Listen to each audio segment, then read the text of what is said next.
Writing the book did actually come pretty naturally to me, and Paige and I would just riff. It was just like fun, and I'm really proud of us to have like a physical thing. We're two book writers, and Leo's here. So, Yes. Louis, what are we doing? Write a trivia book. Right, God, there's so much trivia in the world. At least an ebook. How to Win Jeopardy! Our guest this week is not just one of the funniest women in comedy, but one of the funniest people.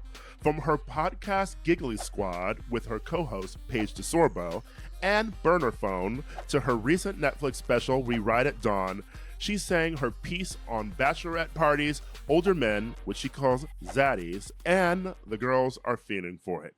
Please welcome to Keep It, Hannah Berner. Thank you for having me, boys. I also love how different your shirts are right now. Oh yeah, it's a real. What it really looks like the White Stripes or something. It's a red and white thing. Yeah. We have Jeopardy and American Psycho, two very different brands, and I'm obsessed. That's the chaotic energy I want. You know, that's also represents both of our brands too. Yeah. Arguably too well. That's how I am with my podcast host. We always walk in not for the same event ever. I know, and I've had the pleasure of Paige being on Keep It before. Oh, yes. Tell me about, the Giggly Squad in general. It is, your podcast is blown up. You're everywhere, and you have a book coming out too. Yeah, it's crazy because we can't read or write. So I don't know how that happened. Controversial choice to give you a book. Yeah. Yeah. We thought we were getting like spammed, but I do think that when you like find someone, a friend that you have great chemistry with, you should monetize it. No, I'm just kidding. But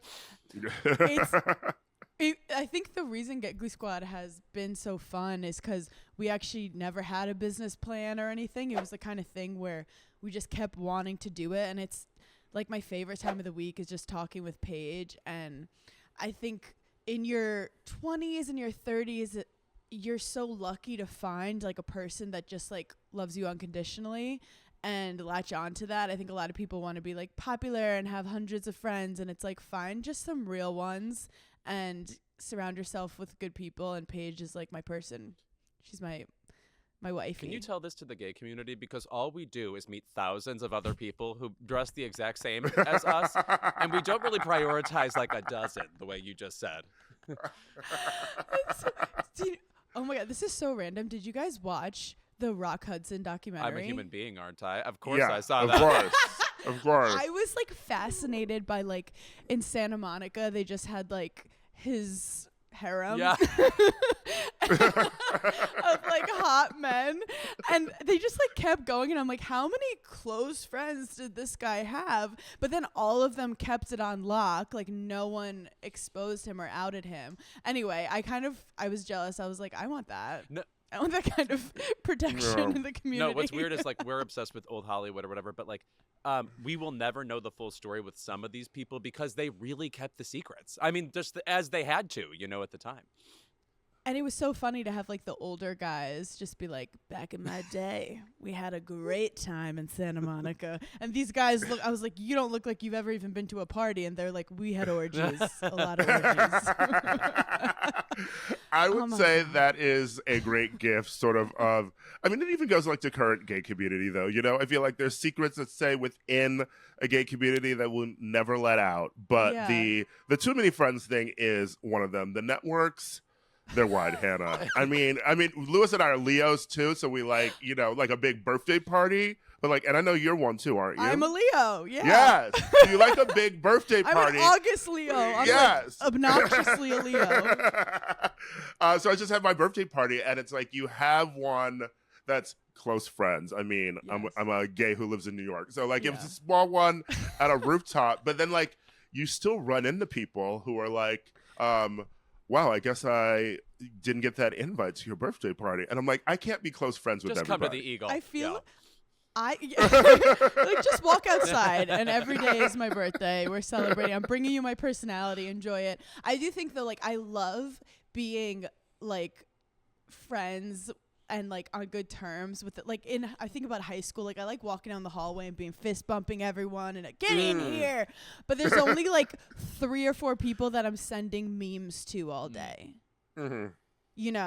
Like we only have so much capacity to send so many inside jokes. So like I have my people, and then overall just like trying to feel connected. I feel like you have like a party group too in your 20s, and then in your 30s you get a little more like tired, and like who's actually going to show up for you when there isn't, you know, a fun, glamorous event. Well, the meme thing is actually interesting too, because I mean, you are a funny person, and I assume that your friends and stuff, you know, always look to you for, oh, your take on something, or they want to share something funny with you. Like people, I feel like people do that to me and Louis too, you know, like they want to take part in that. Yeah. But does that then become exhausting too? It's like you can send 3 memes all day to like your close friends, and you're doing that back and forth. But then there'll be people who are probably responding to like your Instagram stories or trying to start a joke with you or laugh with you, and you're like, I don't have the mental capacity to respond to everything that you think is funny. It's the thing is the online community, there's so many different parts of it, and I've somehow created this corner of the internet of like people who just want to laugh. So I like love when I post a photo and then the comments are just like eating me up, like in an inside joke kind of way. And sometimes my followers are so much funnier than me, like the shit they say, like it's so entertaining. So I kind of love the energy of like my DMs are just people trying to make me laugh, which like it could be so much fucking worse. And then I feel like the people who are close to me are so annoyed by me. Like my like Paige and my husband, if you look at our DMs, it's just me sending them memes and they're not responding. So like my close friends don't appreciate it, where like everyone else is like, Hannah's so funny. Where Paige is like, if you send me one more cat meme, I swear to God, and I'm like, this is quality. But I got into comedy because I felt like I was always like the funny one in the group chat, but I didn't know that could be a career. And then growing up as a someone from New York, like I feel like you're always just busting each other's balls, and that's just like how we cope with things, is to find laughter. Like the only thing I've ever been able to control in this life is laughter. So it's ironic that became the thing that I do for a living. I feel like you have definitive podcaster energy. Like you could talk to anybody. You could make other people interesting who like have never spoken once in their life. Like the children who are like didn't speak till they were 8. You could get a great story out of them. Oh my God. But what's interesting is like, even though you're this like definitively modern comic, I feel like then when you reach a certain level of success, then you have to do like an old-fashioned comedy special or put out an old-fashioned book. How has it been fashioning what you do to these formats that are not as extremely modern as, say, you are? Great question. Well, I'm actually really passionate about like why there's not more women or gays in the stand-up community. Like, why is it so straight men? Because I know it's not that straight men are fun. Like, I'm sorry, gay men are just born funny through the trauma. I don't know what the like algorithm is. It's just you guys are just the funniest fucking people. So it's like, why isn't everyone a gay man on Netflix doing stand-up? And then like women, comedy's made for women. Like, we love to gossip, we love to complain, we love to observe. We're socially like really into everything. Like, that's comedy. So I was kind of obsessed with why there weren't more gays and girls doing stand-up. And then I realized, like, just coming up, the stand-up space is just not the most welcoming space for like all kinds of people. So like you might be like, I'm funny, and start going to some like clubs at like 11 p.m. in the Bronx with like a bunch of dudes who are just drunk, and then no one's laughing, and you're like, oh, maybe I'm not funny and this isn't for me. But you just aren't speaking to like your community. So I kind of love the concept. I use TikTok as like my open mic, which is so much safer and easier to just be like, I'm going to say a thought and see who it reaches. So I have like bits on Netflix that you can like go back months or years to like when I first started it as a TikTok rant, to then I tried it in the club, to then I tried it in a theater, to then eventually it got to Netflix. But I did a more non-traditional route, and I think we're in a really exciting time where like different voices can get involved in comedy through the not modern space to then change like what the stereotypical landscape of stand-up is. That's my thesis. That makes perfect sense. Also, and, does that make sense? I also just want to add to that, I think a big like barrier of entry to stand-up is just that a huge part of the audience of stand-up is men, and men, generally speaking, don't like seeing anybody except other straight men as authorities. Being funny is one thing, but like when somebody is on stage, they're like we're agreeing with what they're saying. We're subscribing, and I think there's a bit of like. There's an emasculating quality to if it's not somebody who is exactly me on stage, then they're better than me or they're cowing me or whatever. That is such a fucking good point, and I've actually never thought of it like that. I mean, Nikki Glaser has a joke where like people think male comics are hotter than they are because they are the authority. They're like, just like telling people what to do, and that's hot. But like when a girl or a gay does it, the men are like, I don't really understand this dynamic. So it is kind of just evolving. I feel like when I'm on stage, I try to make it like we're all in on the joke. This isn't like I'm not yelling at people. I'm not being mean for no reason. Like this is an experience we all can be a part of. And then honestly, when the gays started to like me, my life changed.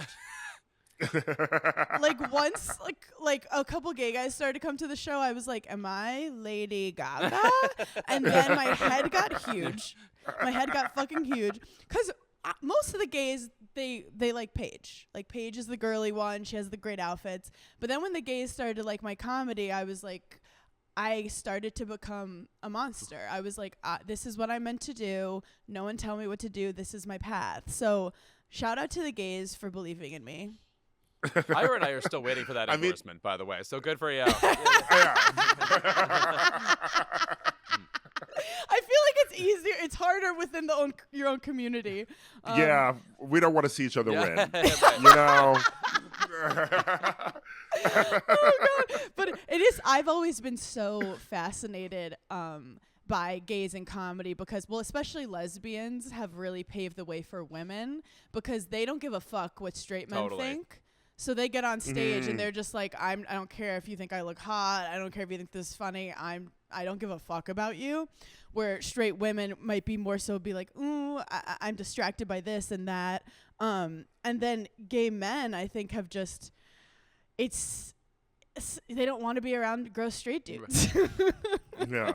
I mean, even going back to what Louis was saying, there's also this idea of, lesbian women on stage or women that a band doesn't necessarily have to be attracted to. We were talking about this Netflix special, about queer people in stand-up recently. It's like the lesbians, I feel like they would lean into, like their look, like a masculine look, like on stage. You're not conforming to what a man sort of thinks a woman has to look like. And I think that even when you think about comedy and television shows and movies, there's usually the idea that we grew up with men writing these shows, right? And so you always see the narrative of like a Screech or someone like trying to get the girl, and the girl is usually like a hot girl who's a bitch. And so it's just not multifaceted. Right, no. Yeah. Because it's them writing a wish fulfillment for themselves in a way, Yes, 100%. And I think when I was on stage, I love showing that like women can be, you can be hot, but you can also be insecure, and you could be a boss, but also have anxiety. And I like love playing with that. And I also think I love playing with like outfits and fashion. You see right now live events are so fun, from like Taylor Swift, Chappell Roan, all that stuff. And like, that's what I want to embody when I'm on stage.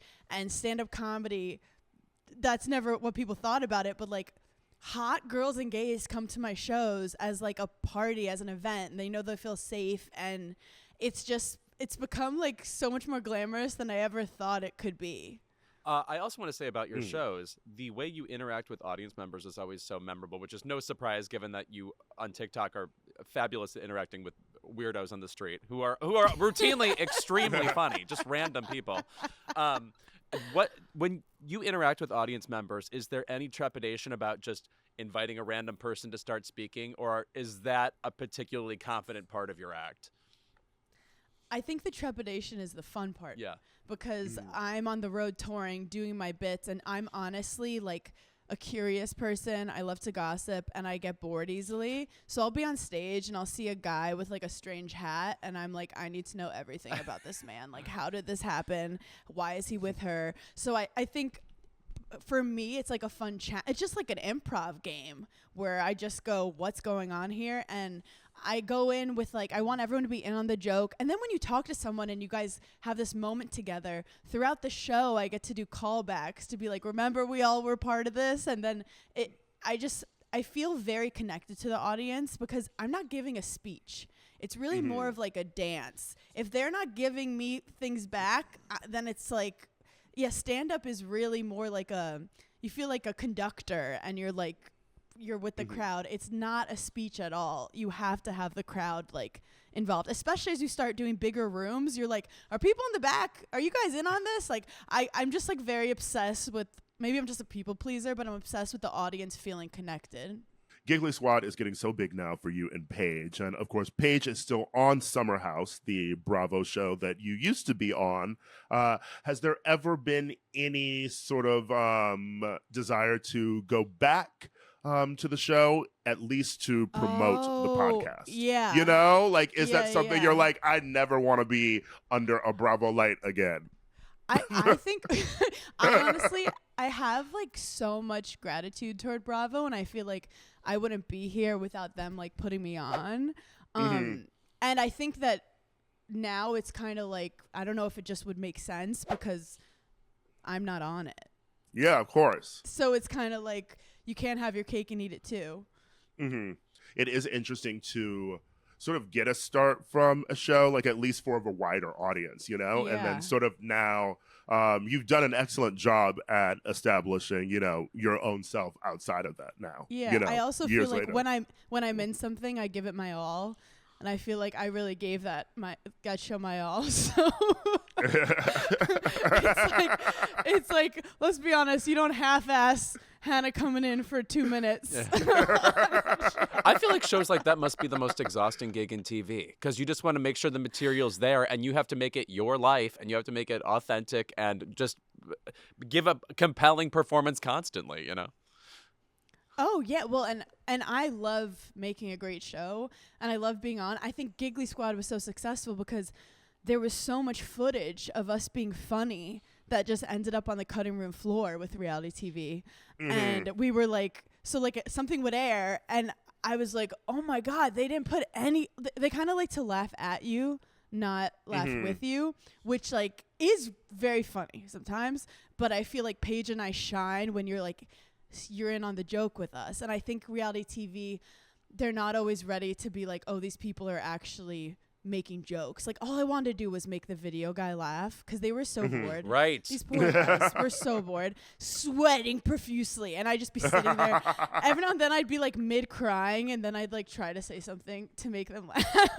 But it's funny how like you want to think what you want to put into this world. And I feel like I'm most valuable when I'm like being vulnerable and making people laugh. And I think sometimes reality TV, they don't want that side of you. Yeah, there's no room in the episode arc or whatever for it. I'm saying that somewhat generously, but yeah, exactly. Yeah.